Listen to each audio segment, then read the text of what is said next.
उपदेशी बना दिया अपनी प्रतिज्ञा को।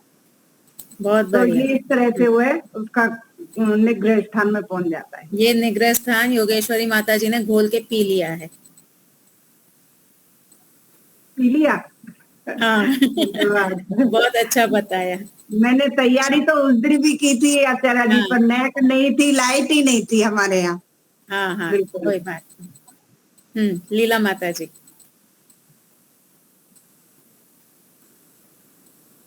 आवाज नहीं आ रही आपकी। नेट माइक नहीं, माइक भी अनम्यूट है, कुछ और तकलीफ है, टेक्निकल कुछ है। वो दोबारा से जुड़ना पड़े।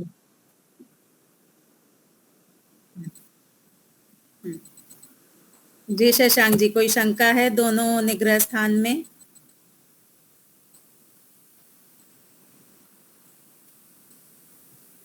शशांक जी, हाँ जी। कोई शंका है दोनों निग्रह स्थान में?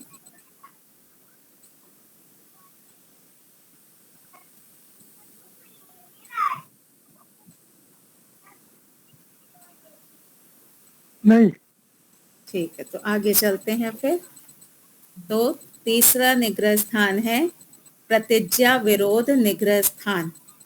प्रतिज्ञा विरोध यानी अपनी ही प्रतिज्ञा का विरोध करना, जो प्रतिज्ञा की है उससे उल्टा हेतु देना। देखेंगे, पेज नंबर है 126। प्रतिज्ञा और हेतु में सीधा विरोध होना प्रतिज्ञा विरोध नामक निग्रह स्थान कहलाता है। जैसे कि हमने प्रतिज्ञा की शब्द अनित्य है, हेतु दे दिया वह सदा रहता है, अथवा हेतु दे दिया उसकी कभी उत्पत्ति नहीं होती। तो ये हमारा क्या हो गया? ये हो गया प्रतिज्ञा विरोध निग्रह स्थान। जो हमने प्रतिज्ञा की उससे उल्टा हेतु हमने दे दिया।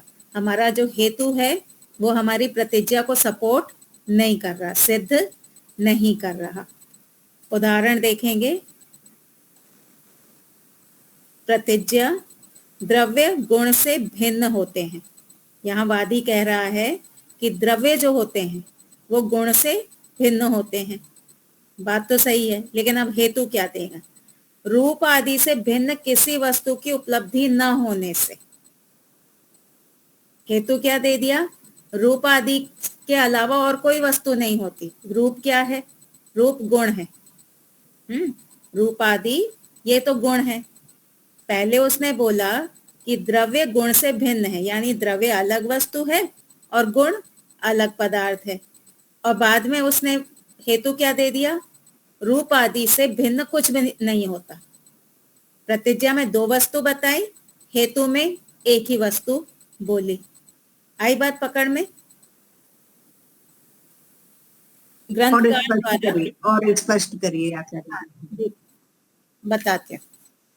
प्रतिज्ञा में उसने क्या कहा कि द्रव्य गुण से भिन्न है, यानी दो वस्तुएं हैं, द्रव्य और गुण। ठीक है, दो पदार्थ हैं, द्रव्य और गुण। द्रव्य गुण से भिन्न है। प्रतिज्ञा स्पष्ट हो गई। अब जी दीपालिका जी,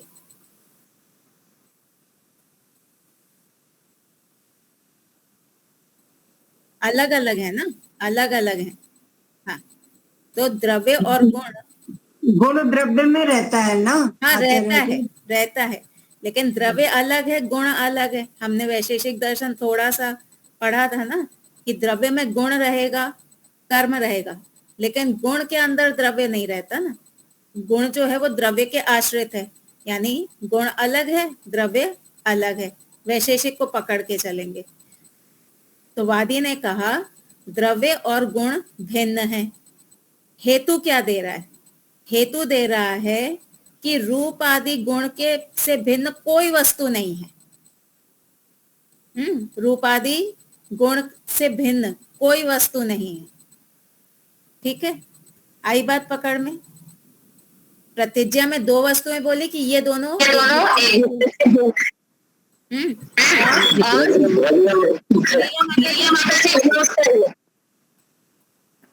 और हेतु में ये कह दिया कि रूप आदि गुण से भिन्न कोई भी वस्तु नहीं है। तो अपना ही विरोध कर लिया ना। गुण द्रव्य के साथ हो गया। नहीं नहीं, तो माता जी में बटेगा, ठीक है। और फिर अगला मैं कहती हूँ सारा का सारा खाना दीपालिका जी खाएंगे।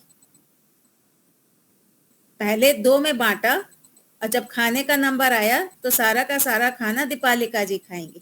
तो अपनी ही बात को उल्टा कर दिया ना मैंने, अपनी ही बात को काट दिया मैंने, ठीक है। तो यहाँ पे वादी ने पहले कहा कि द्रव्य और गुण भिन्न पदार्थ हैं, दोनों अलग अलग पदार्थ हैं। फिर हेतु में कहने लगा कि गुण से भिन्न कुछ भी नहीं है। अगर गुण से भिन्न कुछ भी नहीं है तो पहले प्रतिज्ञा में आपने क्यों कहा कि द्रव्य जो है वो गुण से भिन्न है? जब उसकी सत्ता ही नहीं है तो फिर आप कैसे कह सकते हैं कि वो गुण से भिन्न है? तो इस प्रकार से अपनी ही बात का उसने विरोध किया, ठीक है। प्रतिज्ञा और हेतु में सीधा विरोध किया। हाँ, प्रतिज्ञा और हेतु में विरोध है। ग्रंथकार द्वारा व्याख्या। इस उदाहरण में प्रतिज्ञा और हेतु का परस्पर विरोध है। कैसे? प्रतिज्ञा थी कि द्रव्य गुण से भिन्न होते हैं, यानी द्रव्य अलग है, गुण अलग है। और हेतु यह दिया रूपादि से भिन्न किसी वस्तु की उपलब्धि ना होने से। हेतु में यह बोल दिया कि हमें गुण के अलावा किसी वस्तु की उपलब्धि नहीं होती। यहाँ ध्यान देने की बात यह है कि यदि रूपादि से भिन्न किसी वस्तु की उपलब्धि होती ही नहीं तो प्रतिज्ञा सिद्ध नहीं हो पाएगी। फिर आप द्रव्य कहाँ से ले आए? अगर आप कह रहे हैं कि रूपादि से भिन्न कुछ भी नहीं है तो आपकी तो प्रतिज्ञा ही सिद्ध नहीं हो रही है। द्रव्य तो है ही नहीं आपके दृष्टि में कि द्रव्य गुण से भिन्न होता है। और यदि द्रव्य गुण से भिन्न होता है तो फिर हेतु सिद्ध नहीं हो पाएगा। अगर द्रव्य गुण से भिन्न है तो आपका जो हेतु है वो सिद्ध नहीं होगा, क्योंकि 2 बातें आपने खुद ही कह दी, 2 पदार्थ आप मान रहे हैं। रूपादि से भिन्न कोई वस्तु संसार में मिलती ही नहीं। ये दोनों बातें परस्पर विरुद्ध हैं, इसलिए दोनों संभव नहीं हो सकती। यहाँ वक्ता के कथन में हेतु ने प्रतिज्ञा का विरोध किया है, इस कारण से यह निग्रह स्थान कहलाता है। ठीक है, स्पष्ट हो गया? चलिए आगे चलते हैं। प्रतिज्ञा संन्यास निग्रह स्थान की परिभाषा ग्रंथकार द्वारा। वादी ने जिस विषय को सिद्ध करने की प्रतिज्ञा की थी उसके खंडित हो जाने पर उस प्रतिज्ञात विषय को बिल्कुल ही छोड़ देना प्रतिज्ञा संन्यास नामक निग्रह स्थान कहलाता है। ये कुछ कुछ पहले जैसा ही है। पहला क्या था? प्रतिज्ञा प्रतिज्ञा को छोड़ देता है। हाँ, नाम क्या था उसका? ये जो पहला वाला था, पहली, हाँ, प्रतिज्ञा हानि। हानि। हाँ, प्रतिज्ञा हानि। प्रतिज्ञा हानि जैसा ही है। वहां प्रतिज्ञा की हानि हो गई थी, यहाँ प्रतिज्ञा संन्यास यानी अपनी प्रतिज्ञा छोड़ देना। लेकिन दोनों में एक छोटा सा अंतर है जो आगे समझ में आएगा। उदाहरण, वादी द्वारा अपने पक्ष की स्थापना। शब्द अनित्य है। इंद्रियक इंद्रियों से जानने योग्य होने से जो वस्तु इंद्रियक होती है वह अनित्य होती है। जैसे घड़ा, घड़े के समान शब्द भी इंद्रियक है, इसलिए इंद्रियक होने से शब्द अनित्य है। प्रतिवादी द्वारा इसका खंडन। जाति इंद्रियक है, वह तो अनित्य नहीं है। शब्द भी इंद्रियक है तो शब्द भी अनित्य नहीं हो सकता, वह भी नित्य है। अब वादी द्वारा इसका उत्तर, अब वादी निग्रह स्थान वाली स्थिति में आ जाएगा। घबरा कर। अरे तो कौन कहता है शब्द अनित्य है? शब्द तो नित्य है। प्रतिज्ञा हानि में क्या था? मूर्खता के कारण उसने दूसरे का ग्रहण कर लिया था। यहाँ पे घबरा करके अपनी प्रतिज्ञा छोड़ दी, डर गया, वो डर के मारे उसने अपनी प्रतिज्ञा छोड़ दी। ये दोनों में अंतर है।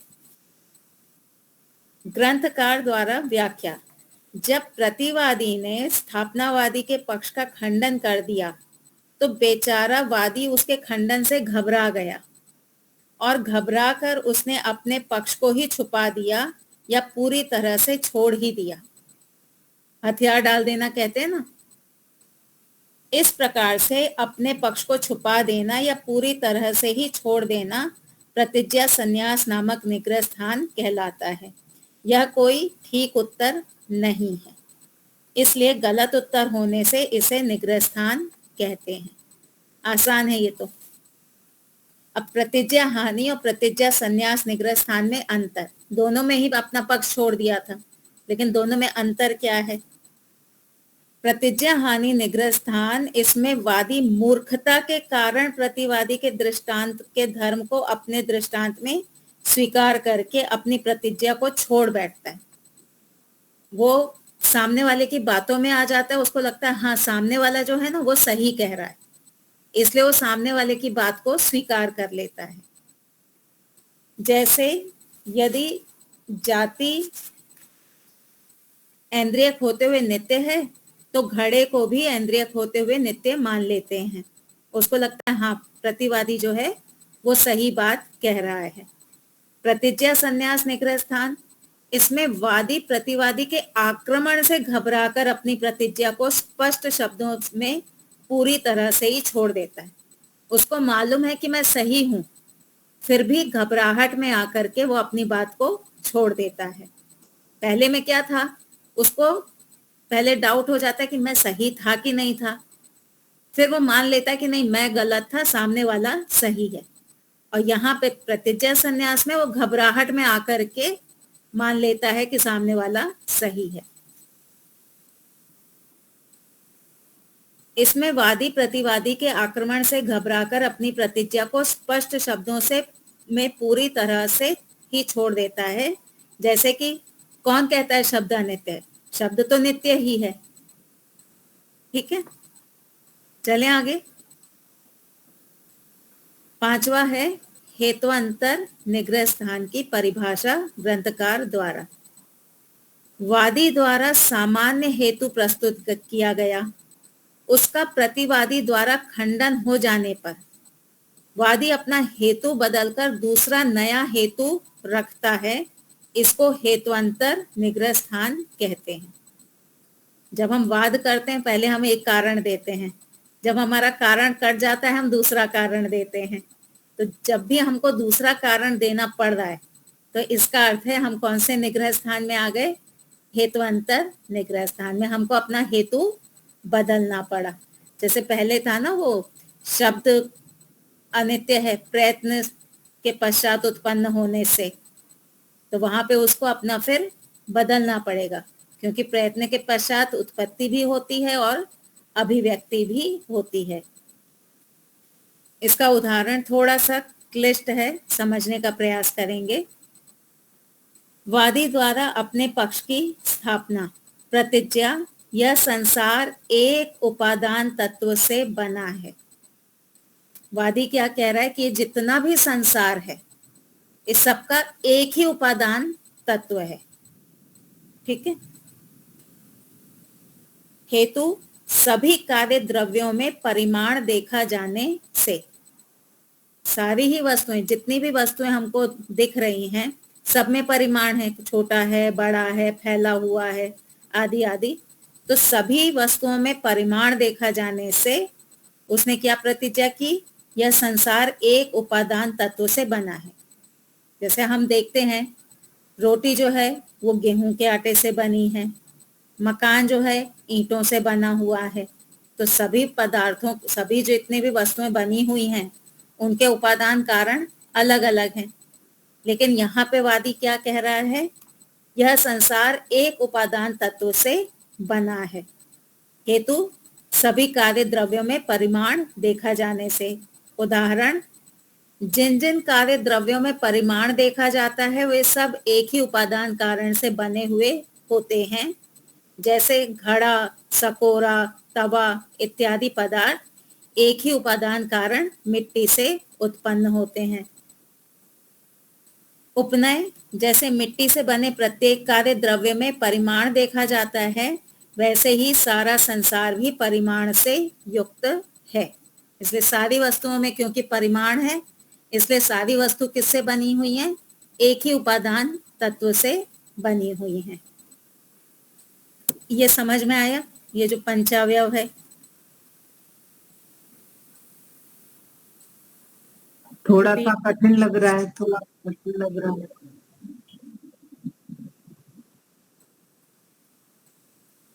हाँ, अभी उसका खंडन करेंगे। अभी आगे ना इस बात का खंडन करेंगे। हम जब कहते हैं उपादान, आप रोटी का उपादान किसको मानती हैं? आटे को, या आटे के पीछे गेहूं जो दाने हैं उसको?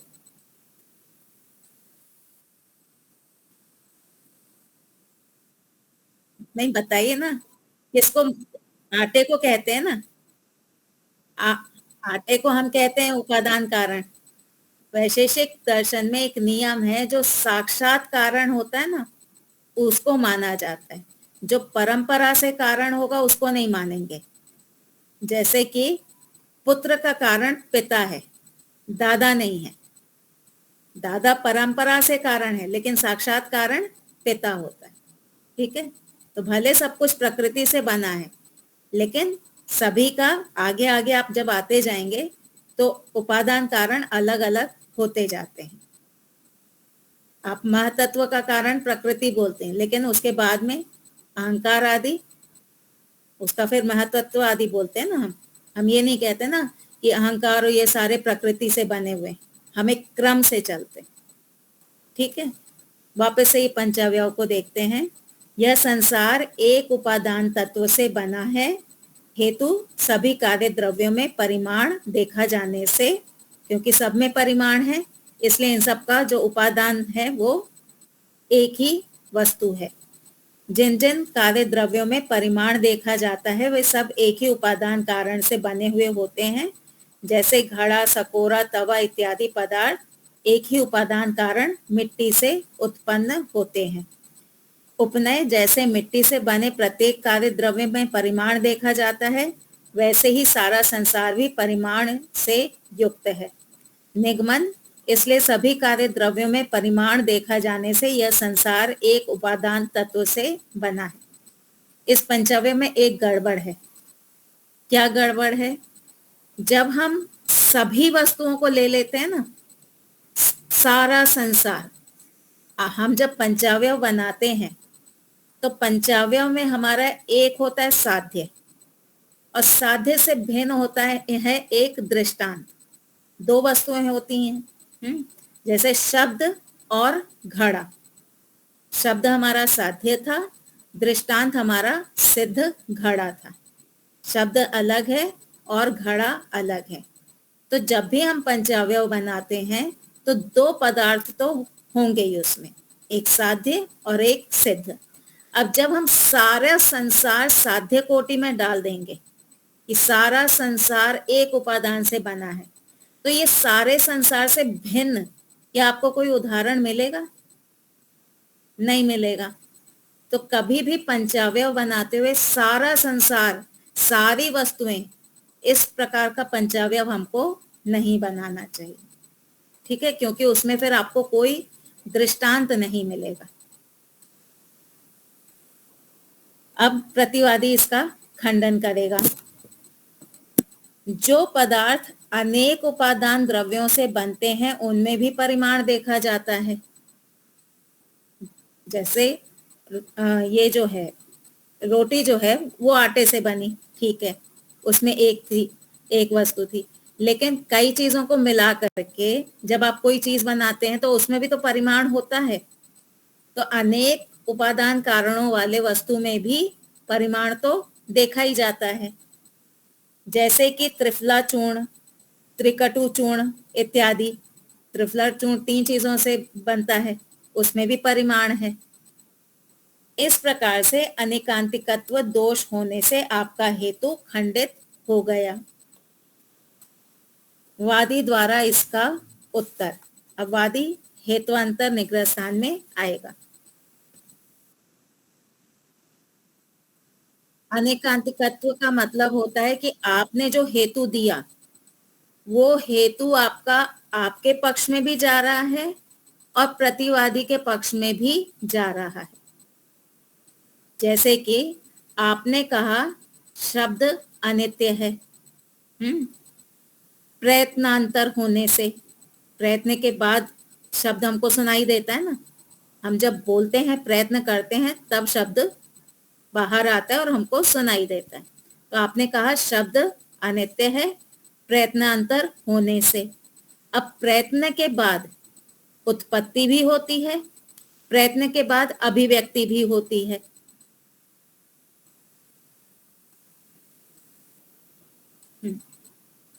तो प्रयत्न के बाद उत्पत्ति है, प्रयत्न के बाद अभिव्यक्ति भी है। तो उत्पत्ति वाली वस्तुएं अनित्य होती हैं, अभिव्यक्ति वाली वस्तुएं कंपैरेटिवली नित्य होती हैं। तो ये कैसा हेतु हो गया? ये अनेकांतिक हेतु हो गया। ठीक है, तो इस प्रकार से यहाँ पे प्रतिवादी ने अनेकांतिक दोष दिखाया।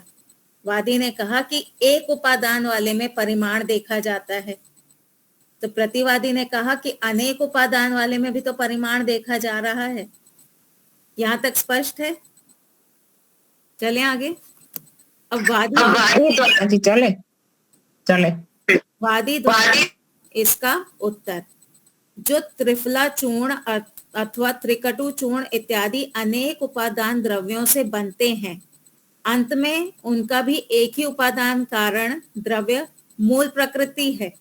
चालाकी की ना आप कि भाई कुछ भी कह लो, सब बना तो प्रकृति से ही है।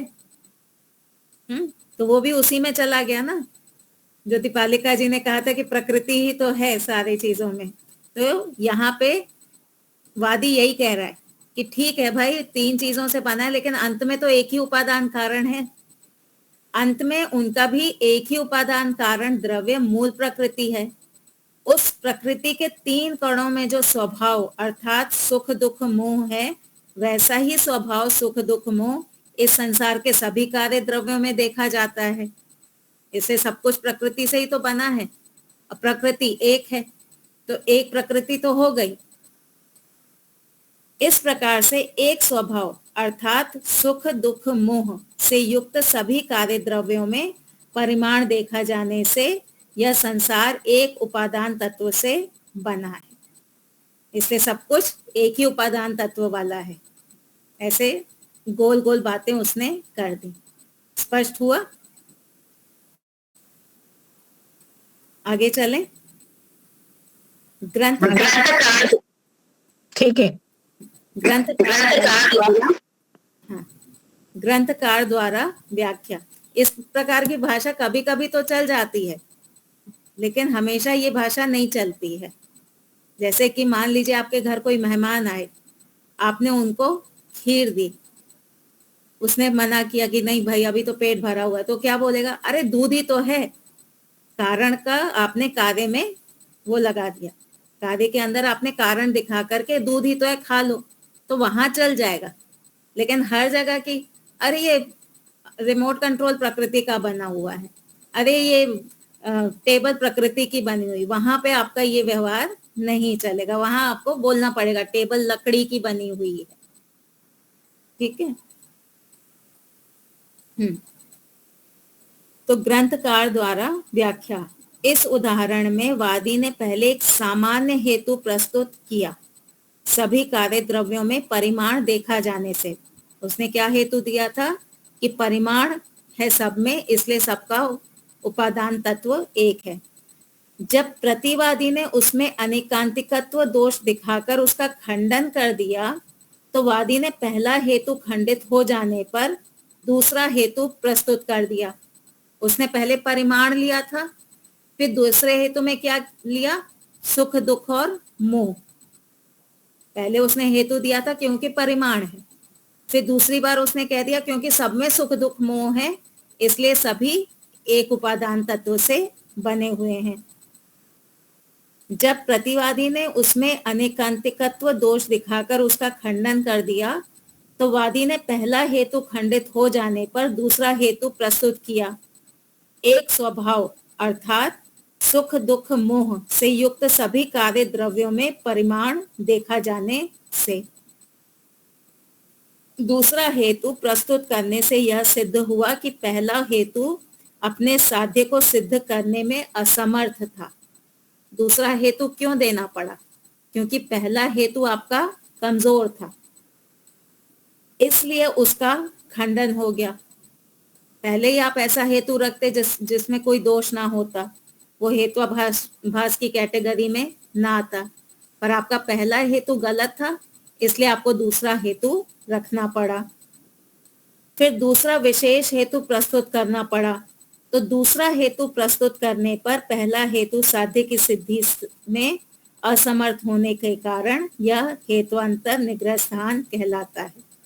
अब इसको दिमाग में रख करके सोचिए, कितनी बार हमको अपना हेतु बदलना पड़ता है ना, अपनी बात को सिद्ध करने के लिए। तो जैसे ही आपने अपना हेतु बदला तो क्या हुआ? आप निग्रह स्थान की स्थिति में आ गए। आपको क्यों हेतु बदलना पड़ा? क्योंकि पहला हेतु आपका सही नहीं था। तो पहले से ही बहुत सोच समझ करके बोलें, हमारा हेतु कटना नहीं चाहिए, ये देख करके ही हम बोलें। बहुत सोचें, हर एंगल से उसको काट करके देखें, ऐसे तो नहीं कट रहा, ऐसे तो नहीं हो रहा। वो 10 परीक्षा बताई थी ना, 10 बातें बताई थी कि इन क्वालिटी चेक से आप इनको पास करिए अपने हेतु को। अगर 10 जगह से वो नहीं कट रहा है तो आपका हेतु सही है। कहीं पे भी कट रहा है तो फिर आपको अपना हेतु बदलना पड़ेगा। अब दूसरा विशेष हेतु कहने पर यदि कोई दृष्टांत प्रस्तुत किया जाएगा तो प्रतिज्ञा सिद्ध नहीं हो पाएगी, क्योंकि वहां दृष्टांत में एक अन्य उपादान प्रस्तुत करना पड़ेगा। अब जब उसने ये कह दिया कि सारी वस्तुएं प्रकृति से बनती हैं, तो अब उससे अलग कोई वस्तु लेके आओ, वो आपको मिलेगी नहीं, तो आपको दृष्टांत नहीं मिलेगा, क्योंकि वहां दृष्टांत में एक अन्य उपादान प्रस्तुत करना पड़ेगा। तब 2 उपादान हो जाएंगे, एक उपादान प्रतिज्ञा वाले द्रव्यों का और दूसरा उपादान दृष्टांत वाले द्रव्यों का।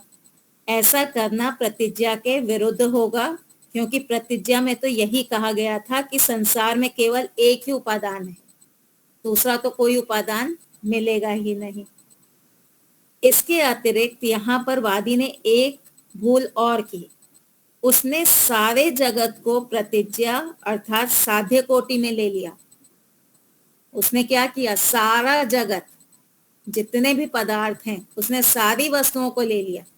तो जब आपने सारी वस्तुएं ले ली तो अब आपके पास दृष्टांत के लिए कोई वस्तु नहीं बची, सब कुछ साध्य कोटि में आ गया। इसलिए उदाहरण के लिए जगत से अलग कोई पदार्थ बचा नहीं।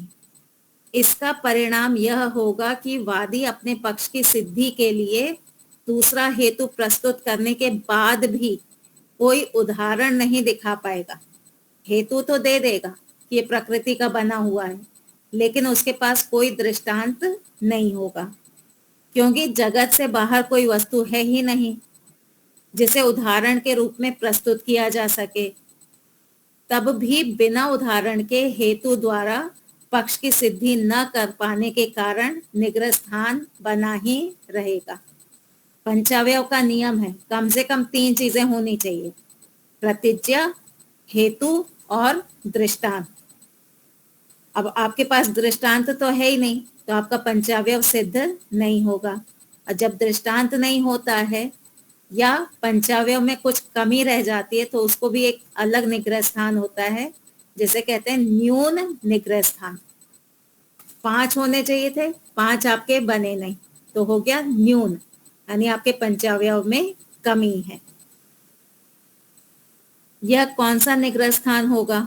ऐसा प्रश्न उपस्थित होने पर यह उत्तर होगा कि उदाहरण प्रस्तुत न करने पर न्यून नामक निग्रह स्थान होगा।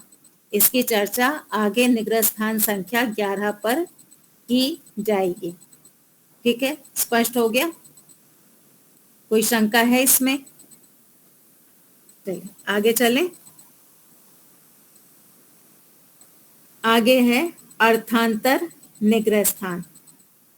अर्थांतर निग्रह स्थान में क्या होता है कि विषय से बाहर की बातें करने लगते हैं। जो विषय चल रहा है ना, उस विषय में से कोई एक शब्द पकड़ लेते हैं और फिर उस शब्द को लेकर के आगे उसकी चर्चा करने लगते हैं। अपने अर्थ से भिन्न हो जाना। प्रसंग में जो बात चल रही हो उससे हटके असंबंधित बात को कहना अर्थांतर नामक निग्रह स्थान कहलाता है।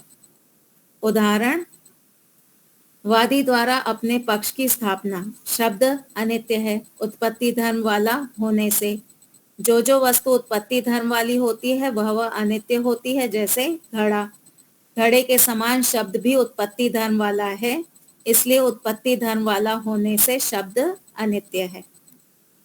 प्रतिज्ञा, अब प्रतिवादी कैसे निग्रह स्थान में आएगा। प्रतिज्ञा शब्द नित्य है, हेतु अस्पर्श वाला होने से। अब ध्यान देना, यह जो हेतु शब्द है यह हिनोति धातु से बनता है। इसमें तुनि प्रत्यय लगाया जाता है और यह कृदंत शब्द कहलाता है। व्याकरण शास्त्र में शब्द 4 प्रकार के होते हैं। कुछ संज्ञा शब्द होते हैं, कुछ क्रिया शब्द होते हैं, कुछ उपसर्ग होते हैं, कुछ अवयव होते हैं। अब यहाँ बात क्या चल रही थी? शब्द की। शब्द अनित्य है अथवा नित्य है इसकी सिद्धि करनी थी और वो किस पे आ गया? हेतु शब्द की उस पे क्या बोलते हैं योगेश्वरी माता जी, क्या वो शब्द जो व्युत्पत्ति व्युत्पत्ति व्युत्पत्ति पे आ गया कि कैसे ये हेतु शब्द कैसे बना है। तो वो अपने विषय से ही भिन्न बातें करने लगा। एक जगह मैं ना प्रवचन के लिए जाया करती थी अहमदाबाद में, पहले की बात है। तो मुझे किसी ने बताया कि यहाँ पे फलाना फलाना कोई एक पंडित जी आते हैं, बहुत अच्छा प्रवचन करते हैं, समाधि प्राप्त है, ये है वो है। मैंने कहा हो सकता है भाई होंगे। तो एक बार ऐसा था कि मेरा प्रवचन था और उसके बाद उन पंडित जी का प्रवचन था। मैं भी बैठी सुनने के लिए। कहाँ से शुरू किया, कहाँ पे पहुंच गए, क्या किया, समझ ही नहीं आया कुछ। एक तो वहां पे सारे जो श्रोता थे वो थे गुजराती। अब ये जो मुझे गुजराती इतनी अच्छी आती नहीं, मैं अपना हिंदी में बोलती हूँ, तो गुजराती लोग हिंदी तो समझ लेंगे। अब ये जो पंडित जी थे बीच में इंग्लिश बोलने लगे, there is this is given in the page number this और ऐसे, और लोगों को लगे आहा कितने अच्छे हैं ये, कितनी बड़ी बड़ी बातें करते हैं। तो ये है अर्थांतर निग्रह स्थान। एक विषय पे टिक करके नहीं रहना, यहाँ वहां की बातें करते रहना। तो ग्रंथकार द्वारा व्याख्या, वादी ने जब अपने पक्ष की स्थापना विधिवत कर दी, उसका हेतु दृष्टांत सब कुछ ठीक था, तो प्रतिवादी को कोई ठीक से उत्तर सूझा नहीं।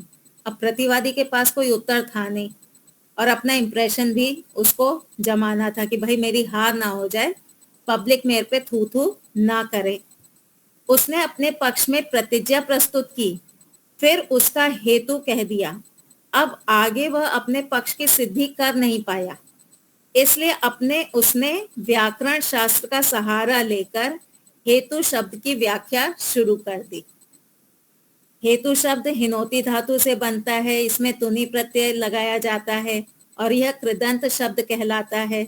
शब्द 4 प्रकार के होते हैं, इत्यादि इत्यादि। यहाँ वहां की बातें वो करने लगा। अब जनता तो सोचेगी अच्छा ये तो व्याकरण का बहुत बड़ा विद्वान है। जनता को तो नहीं समझ में आएगा ना कि भाई यहाँ शब्द की बात चल रही है, शब्द पे टिके रहो। ये समझने वाले बहुत कम लोग होंगे। बाकी सोचेंगे अच्छा ये तो व्याकरण का बहुत बड़ा विद्वान है और उसको प्रणाम करने लगेंगे। इस प्रकार से प्रतिवादी प्रसंग से भटक गया और ऐसी बातें कहने लगा जिनका उसके पक्ष की सिद्धि से या प्रसंग से कोई संबंध नहीं था। ऐसी बातें कहने से मूल विषय की सिद्धि नहीं होती। आप बैठे किस लिए थे? आप वाद करने बैठे थे कि शब्द नित्य है या अनित्य, तो उसकी तो सिद्धि हो नहीं पाई। इसलिए इसको निग्रह स्थान कहते हैं। प्रायः लोग बातचीत में ऐसी बहुत सी गलतियां करते हैं। प्रसंग को छोड़कर इधर उधर की व्यर्थ बातें करते हैं जिनका प्रसंग से या पूछे गए प्रश्न से कोई संबंध नहीं होता। ऐसे ही तो हमारी बातें चलती रहती हैं फिर लंबी लंबी। कभी कभी तो बिल्कुल उल्टी बात करते हैं। प्रश्न कुछ और पूछा जाता है तथा उत्तर बिल्कुल अलग ही दिया जाता है। जैसे एक विद्वान ने ईश्वर का निराकार स्वरूप प्रस्तुत किया और यजुर्वेद का अध्याय 40 मंत्र 8 का शब्द प्रमाण प्रस्तुत किया, सपरिगा शुक्रम अकायम आदि। दूसरे विद्वान को ईश्वर को साकार सिद्ध करना था, परंतु ईश्वर को साकार सिद्ध करने के लिए उसे कोई प्रमाण मिला नहीं। तब वह केवल अपनी विद्वत्ता दिखाने के लिए प्रसंग से बाहर के वेद मंत्रों का पाठ करने लगा, जैसे विश्वानी देव सवितर दुरितानी आदि आदि। दूसरा उदाहरण, एक विद्यार्थी ने दूसरे से पूछा, क्या तुम कल स्कूल आए थे? दूसरे ने उत्तर दिया, मेरी किताब खो गई है, मैंने होमवर्क नहीं किया। प्रश्न क्या था कि तुम स्कूल आए थे क्या? उत्तर क्या दे रहा है, मेरी किताब खो गई है, मैंने होमवर्क नहीं किया। तो ये क्या है? ये प्रसंग से बाहर की बातें हैं। यह प्रश्न का सीधा उत्तर नहीं दिया गया, अतः अर्थांतर निग्रह स्थान कहलाता है। तीसरा उदाहरण, एक व्यक्ति ने पूछा, ताजमहल कहाँ पर है? दूसरे ने इस प्रश्न का उत्तर दिया कि लाल किला दिल्ली में है। प्रश्न था ताजमहल का, उत्तर दे दिया लाल किले का। इस प्रकार से प्रसंग से बाहर की बात करना, असंबद्ध बात करना अर्थांतर निग्रह स्थान कहलाता है। घर में भी कई बार ऐसा होता है ना कि आपने अगर कुछ पूछ दिया है, सामने वाले के पास जवाब नहीं होता है, तो कुछ उल्टी सीधी बात कह करके कि अब कुछ सोच तो रहा नहीं है, कोई और बात करके वो कट लेता है। ज्यादातर ऐसा ही होता है। ठीक है, चलिए, तो आज हमारे कितने निग्रह स्थान हो गए? 4। पिछली बार 2 हुए थे, ये जो 4 हैं ये तो फिर भी थोड़े आसान है। निग्रह स्थान जाति की तरह क्लिष्ट नहीं है, सरल है समझना। निरर्थक भी कर दें, ये भी बहुत सरल ही है। जैसे ऊपर जो बात कही गई थी ना, अर्थांतर में जो प्रतिवादी है, वो जो बात कह रहा है, उसकी बात तो सही है, लेकिन वो विषय से भिन्न है। जैसे उसने विश्वानी देव सवितर आदि जो मंत्र बोलना शुरू किए, तो ये मंत्र तो हैं ही, लेकिन उस विषय से संबंधित नहीं है। अब निरर्थक में क्या है देखेंगे। क ख ग घ आदि वर्णों का क्रमशः उच्चारण करते जाना निरर्थक नामक निग्रह स्थान कहलाता है। जैसे वादी ने कहा शब्द नित्य है, उत्पत्ति धर्म वाला होने, अनित्य है, उत्पत्ति धर्म वाला होने से आदि आदि। प्रतिवादी शब्द नित्य है, हेतु क ख ग घ च छ ज झ, इस तरह से कुछ भी उल्टा सीधा बोलने लगेगा। तो जब कुछ भी बिना उस कोई सिर पैर नहीं होगा, जैसे विश्वानी देव सवितर आदि में तो एक मीनिंग है, लेकिन यहाँ निरर्थक में कोई भी अर्थ नहीं निकलेगा। उदाहरण, वादी द्वारा अपने पक्ष की स्थापना। शब्द अनित्य है, उत्पत्ति धर्म वाला होने से जो जो वस्तु उत्पत्ति धर्म वाली होती है वह अनित्य होती है। जैसे घड़ा, घड़े के समान शब्द भी उत्पत्ति धर्म वाला है, इसलिए उत्पत्ति धर्म वाला होने से शब्द अनित्य है। प्रतिवादी द्वारा इसका उत्तर, क ख ग घ ङ शब्द नित्य है, च छ ज झ ञ होने से प फ ब भ म के समान। कोई सिर पैर नहीं है, कोई एक दूसरे से कनेक्शन भी नहीं है। ग्रंथकार द्वारा व्याख्या।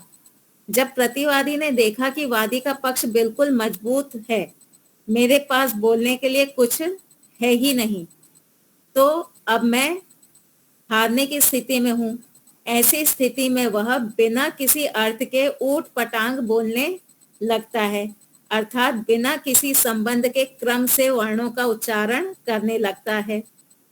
इस प्रकार का अनर्गल कथन करने से प्रतिवादी के पक्ष की सिद्धि में कोई सहायता नहीं मिलती, इसलिए यह निरर्थक निग्रह स्थान कहलाता है।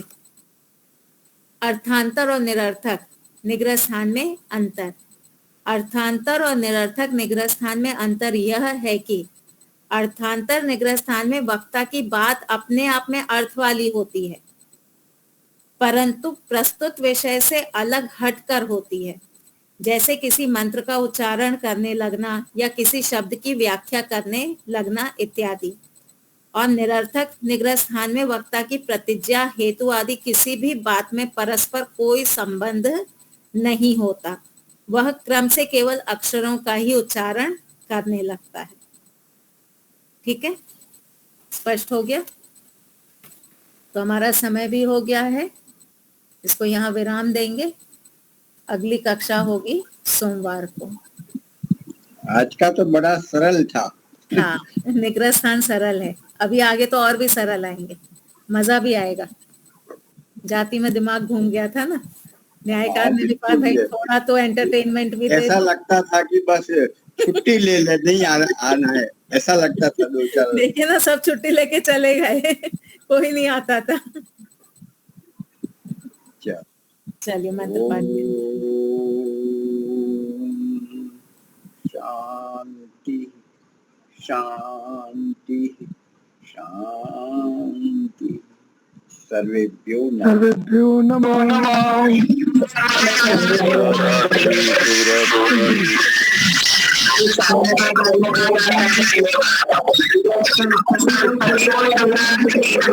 शुभ रात्रि। शुभ रात्रि।